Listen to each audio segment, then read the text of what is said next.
The notification popped up on my screen at 6:47 in the morning. Critical system failure. Database servers down. Production environment compromised. Automated alerts flooded my phone. That familiar ping I had heard 1,000 times over 15 years.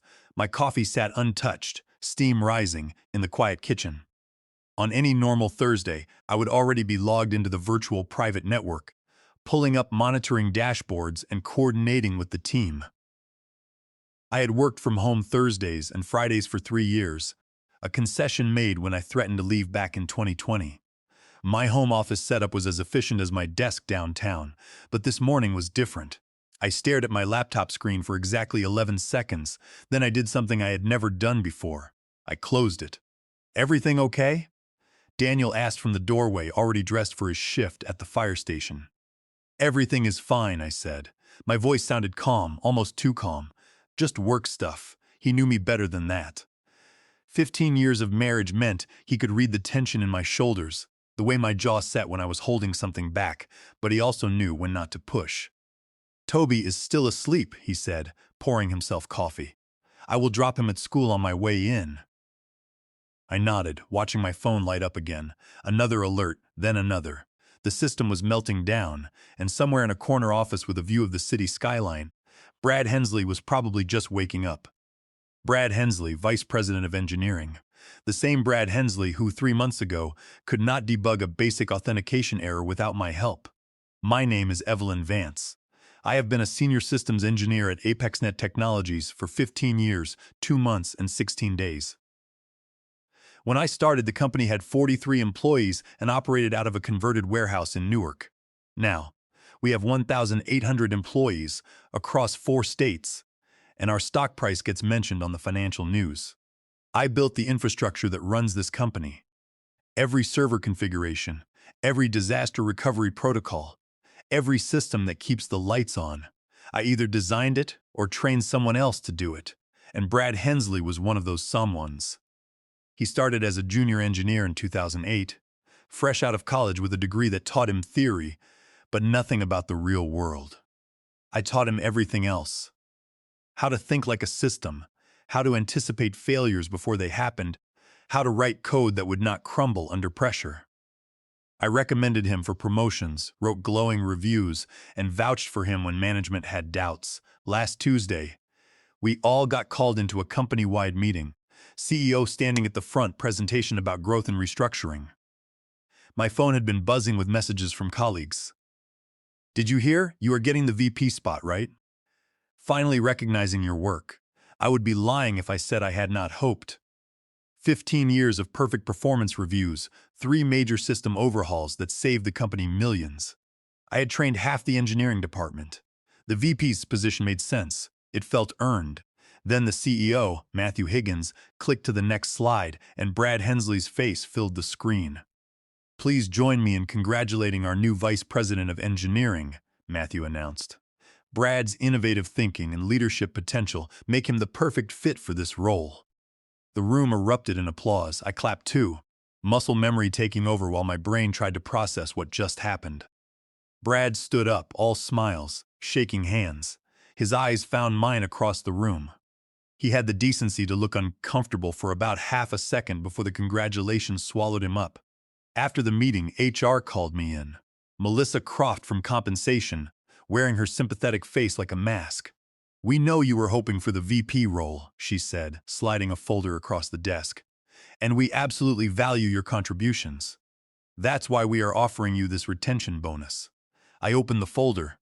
$12,000 paid out over 12 months, $1,000 a month before taxes to stay and keep doing what I had been doing. Brad's starting salary as VP is $285,000.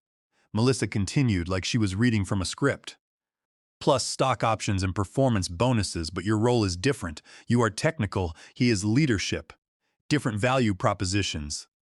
"I trained him," I said quietly. "He still asks me questions every week. And that mentorship is so valuable. That is exactly why we need you to stay and support him in this transition." "Support him?" The words tasted like copper in my mouth. I signed the paperwork because I did not know what else to do. Walked back to my desk in a daze. Found an email already waiting from Brad, sent to the entire engineering team. Excited to start this new chapter.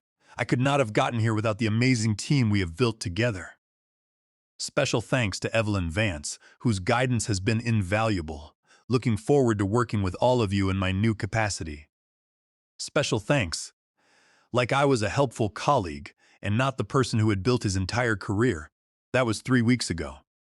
Since then, I had watched Brad settle into his new office, the one with actual windows and a door that closed. I had watched him in meetings, confidently presenting strategies that were just repackaged versions of things I had explained to him months earlier, and I had kept working, monitoring systems, fixing problems, training new hires, being the person everyone came to when something broke, because I was the only one who really understood how everything connected. Until this morning, the server crash was not random.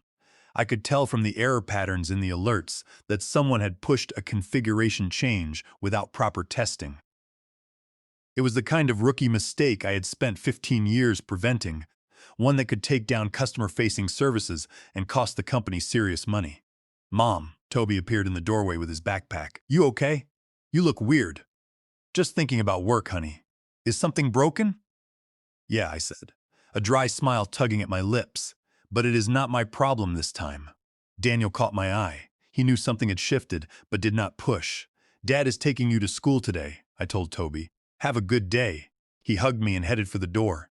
Daniel lingered. "You sure you are all right?" "I will be," I said, and meant it. After they left, the house fell silent. I poured a second cup of coffee and sat at the kitchen table. My laptop closed. My phone continued to buzz.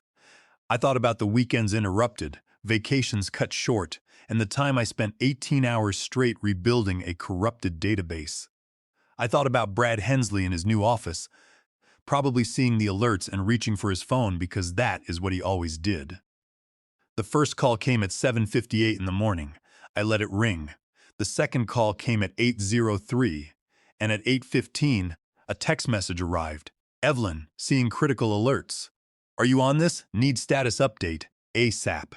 I sipped my coffee and did not respond. By 9 in the morning, I had 6 missed calls from Brad, 3 from the technology director, and 2 from Melissa in HR.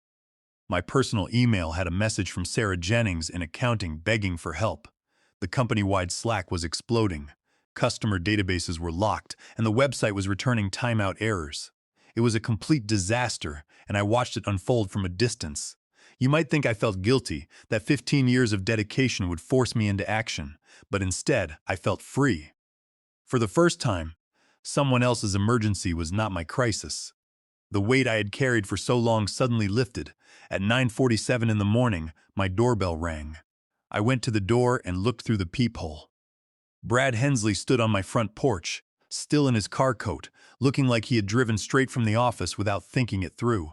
I opened the door but did not invite him in. "Evelyn," he said, breathless. "Thank God." I tried calling. "I know. We have a massive system failure. Production servers are down. I need your immediate help." "No." The word hung in the air between us. Brad blinked. "What?" "No," I repeated. "I am not logging in, but the servers—" "You are the vice president of engineering now," I said calmly.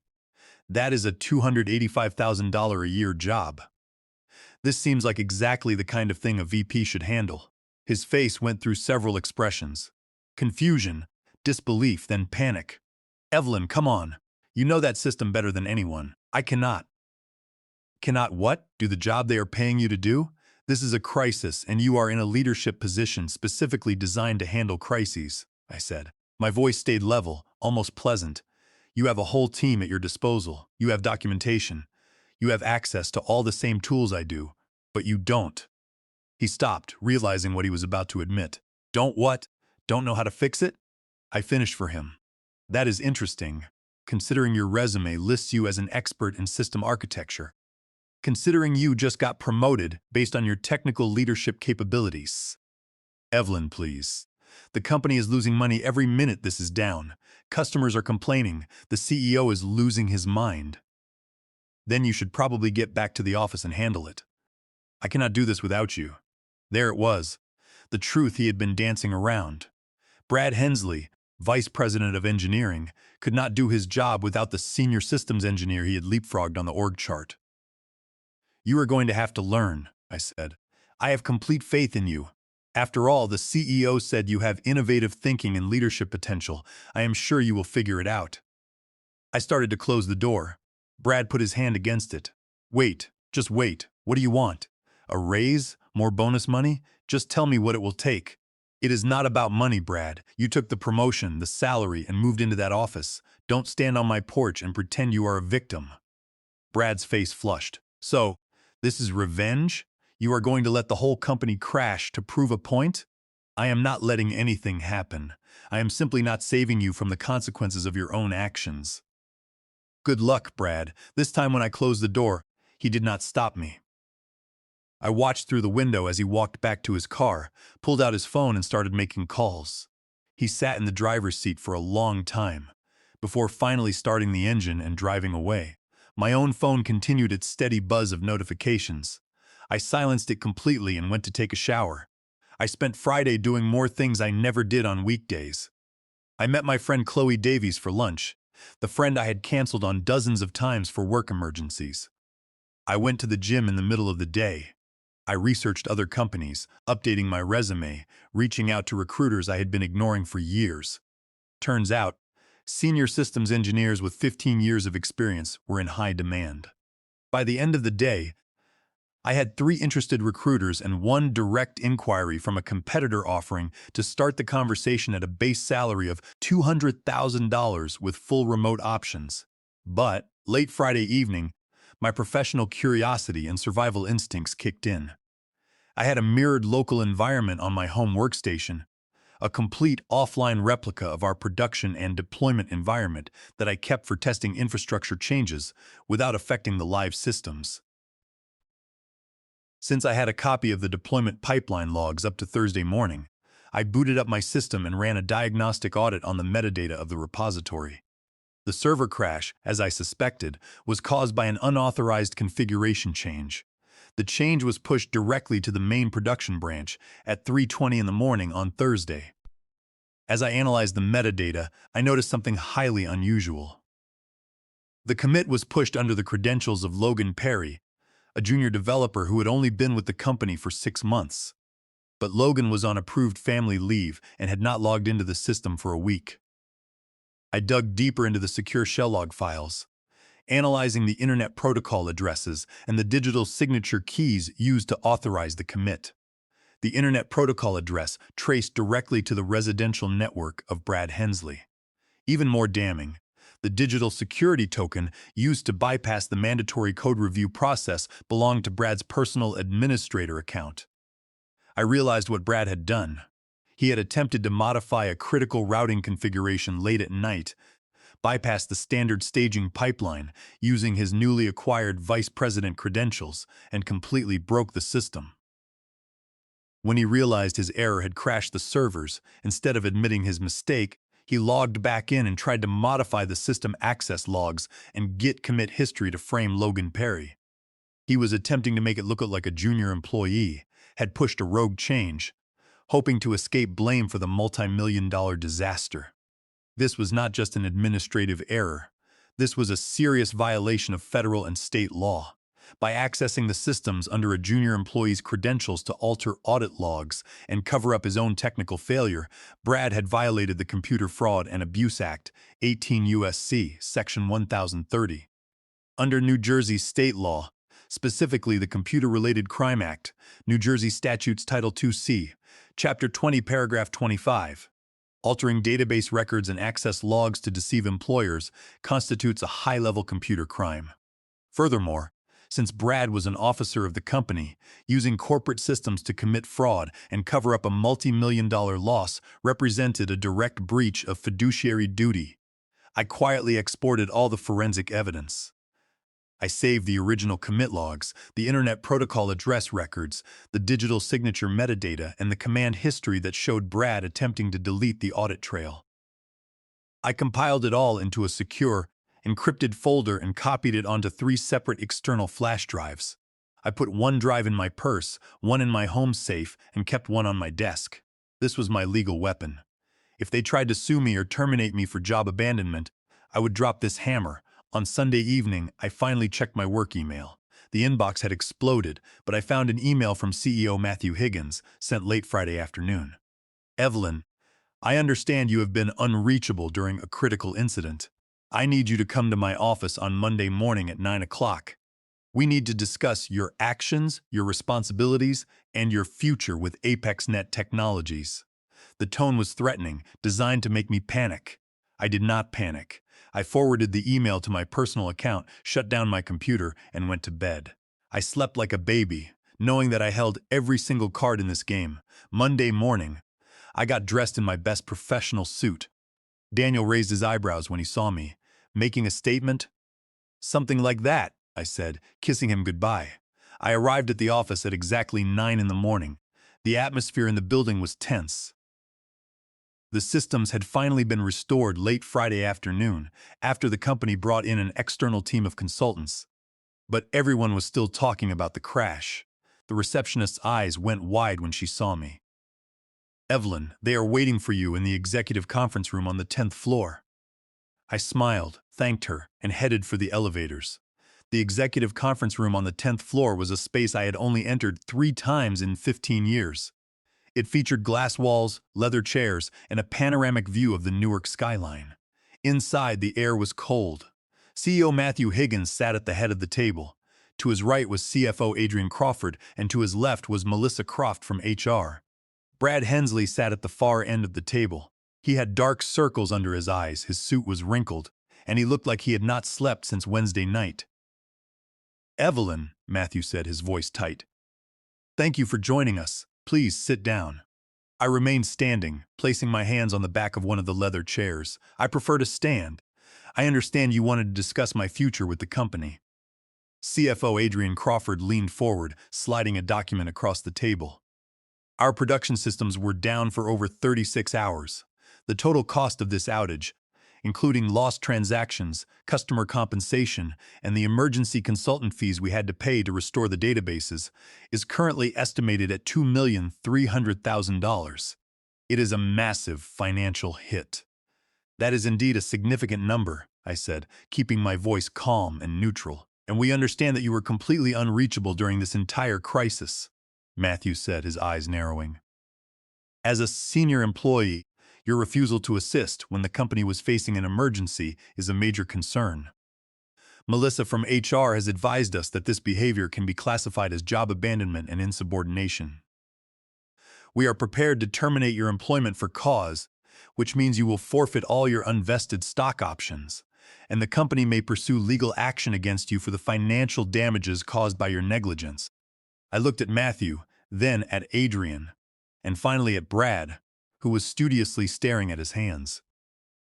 I could feel the tension in the room, but I felt no fear.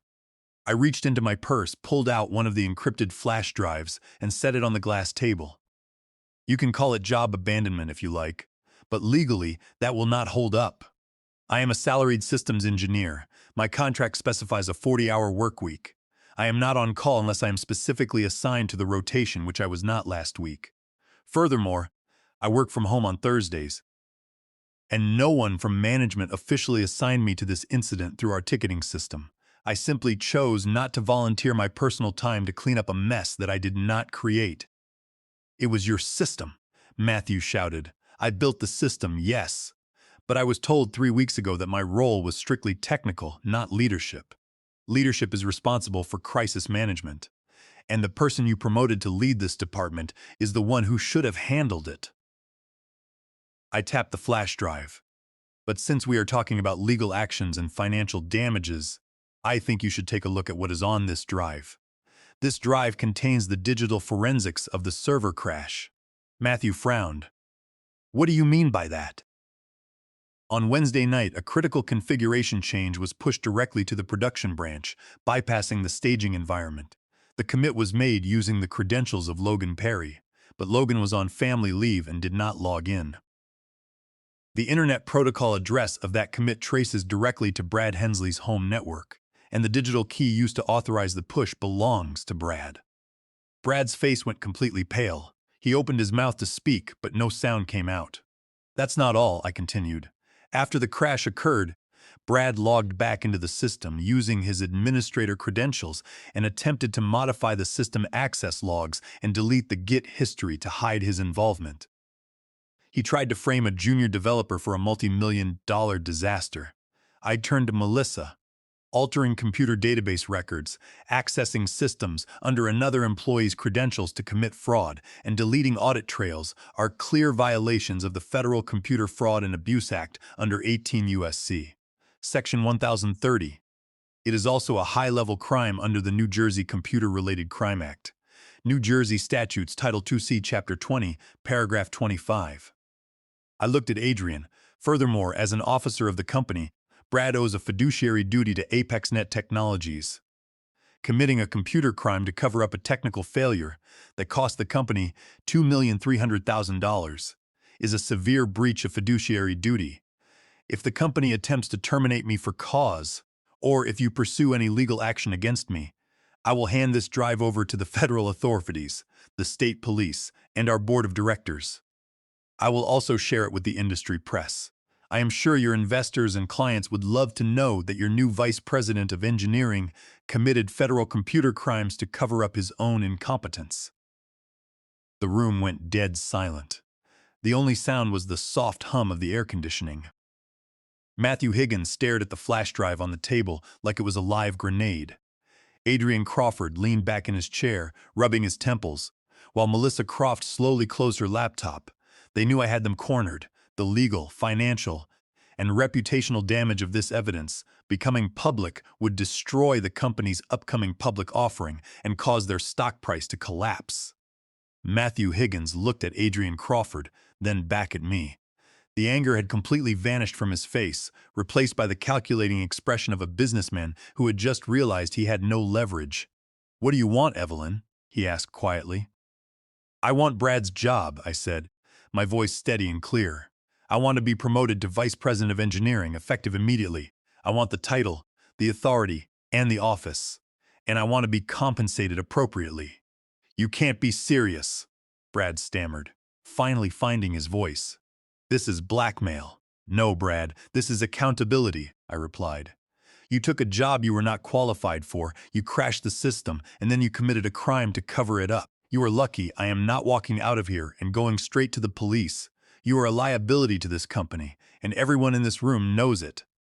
Matthew raised his hand to silence Brad. "Evelyn, we cannot simply fire Brad. The optics would be terrible, especially after we just announced his promotion to the entire company 3 weeks ago. It would raise too many questions with our investors." "I did not say you had to fire him," I said. "You can transition him to a lateral, non-operational role. Make him the Vice President of Strategic Innovation or something similar. Let him focus on emerging technologies and long-term planning, where he cannot touch the production servers. But I want the VP of Engineering role, and I want it now." CFO Adrian Crawford cleared his throat. "And what are your salary requirements?" "I want Brad's VP salary of $285,000. Plus a 15% premium for the inconvenience of this transition. That brings my base salary to $327,750. I also want 4 weeks of paid time off, and I want a clear work-life balance clause written into my contract. No more expectation that I am available 24 hours a day, 7 days a week, without proper on-call compensation." Matthew Higgins looked at the flash drive, then at Adrian, who gave a slow, reluctant nod. "Very well," Matthew said. "We will draft the agreement. Melissa will work out the details. We will transition Brad to the innovation role and promote you to Vice President of Engineering. But we need transition time to manage the public relations. Can we agree on 2 weeks?" "2 weeks is acceptable," I said. "But I want the contract signed and formalized by Wednesday. If it is not in writing by then, I will take one of the external offers I have received, and I will take this flash drive with me." "You will have it by Tuesday afternoon," Matthew promised. "In the meantime, can we count on you to manage the engineering team? Put me on the on-call rotation with the appropriate hourly rate for any work outside standard business hours, and I will be available," I said with a smile. On Tuesday afternoon, Melissa Croft sent the finalized contract to my personal email. I reviewed it with Daniel and an employment lawyer. Every term was exactly as we had agreed. I signed it. A few hours later, the company-wide email was sent out. It announced that I was the new vice president of engineering, effective immediately, and that Brad Hensley was transitioning to the role of VP of strategic innovation. The email was filled with praise for my 15 years of dedication and technical expertise. My phone immediately exploded with messages from colleagues. Sarah Jennings from accounting sent a long congratulatory email, and even some of the junior developers I had mentored sent private notes expressing their relief. When I came home that evening, Daniel and Toby had hung a large, handmade banner in the living room that read, "Congratulations, Mom." Toby was excited and asked if this meant I was the boss now. I laughed and told him that yes, it did. Over the next few weeks, I completely restructured the engineering department.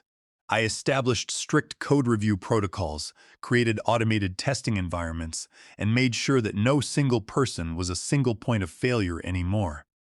I hired 2 more senior engineers to share the workload and set up a proper, compensated on-call rotation. I made sure my team knew that their boundaries were respected. We worked hard during the day, but when the clock struck 5 in the afternoon, they were free to go home and be with their families. Under my leadership, the systems ran smoother than ever. We went 3 months without a single major outage, and our deployment efficiency increased by 30%. Brad and I managed to maintain a professional, distant working relationship. He was actually decent at research and strategic planning, and since he was no longer responsible for operational systems, he was much less stressed. One Friday evening, I left the office at exactly 5 o'clock. I left my laptop at my desk and silenced my work notifications. Daniel, Toby, and I went to the movies and then out for burgers. Sitting in the restaurant listening to Toby talk about his soccer game and feeling Daniel's hand in mine, I felt a deep sense of peace. For 15 years, I had given everything to a company that took me for granted. I had sacrificed family dinners, weekends, and holidays, but I had finally stood up for myself. I had recognized my own worth, demanded the respect I deserved, and won. And as I looked at my family, I knew that the balance I had fought for was worth more than any title or salary. The movie was about to start, and for the first time in 15 years, I was exactly where I was supposed to be.